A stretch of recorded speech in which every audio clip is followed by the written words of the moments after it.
Fissures between the United States and Israel came to public attention on Tuesday, as President Joe Biden said Israel had lost international support for its campaign against Hamas, and Prime Minister Benjamin Netanyahu publicly rejected America's post-war plans for Gaza.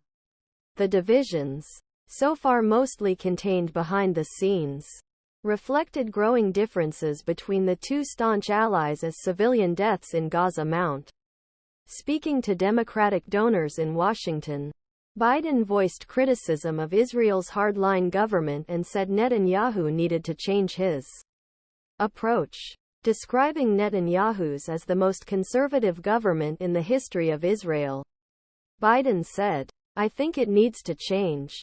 And this government, along with this in Israel, makes it very difficult for him to move."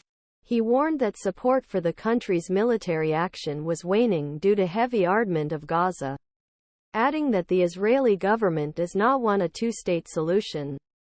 Speaking ahead of Biden's comments at fundraiser, Netanyahu admitted Tuesday that he and the U.S. president disagreed about what should happen to Gaza after war. "Yes, there are disagreements on the day after Hamas issue. And I hope we can reach an agreement here too," the Israeli leader said in his statement. These two statements were among the most frank yet when it comes to persistent differences between Israel and its biggest international ally, the United States.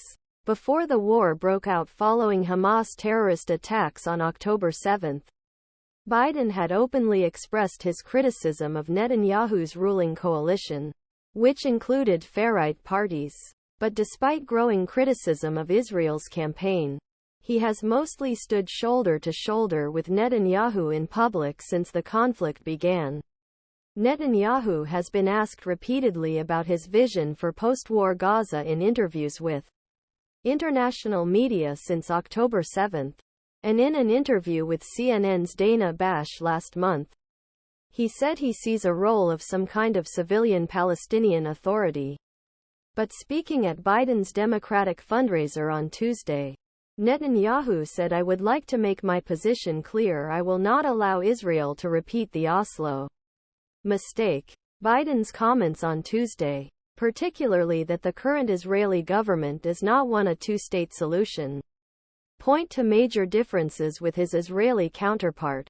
The idea of a Palestinian state existing alongside State of Israel emerged in 1990s with a series agreements known as Oslo Accords, which, among other things, created Palestinian Authority, West Bank and Gaza. The Palestinian Authority was effectively ousted from Gaza by Hamas in 2007. But Biden administration has made increasingly clear that it believes Palestinian Authority should resume rule of territory once war is over. Netanyahu said, "After the great sacrifice of our civilians and soldiers, I will not allow those who provide terrorist training, support terrorism, and finance terrorism to enter Gaza." Netanyahu's statement referred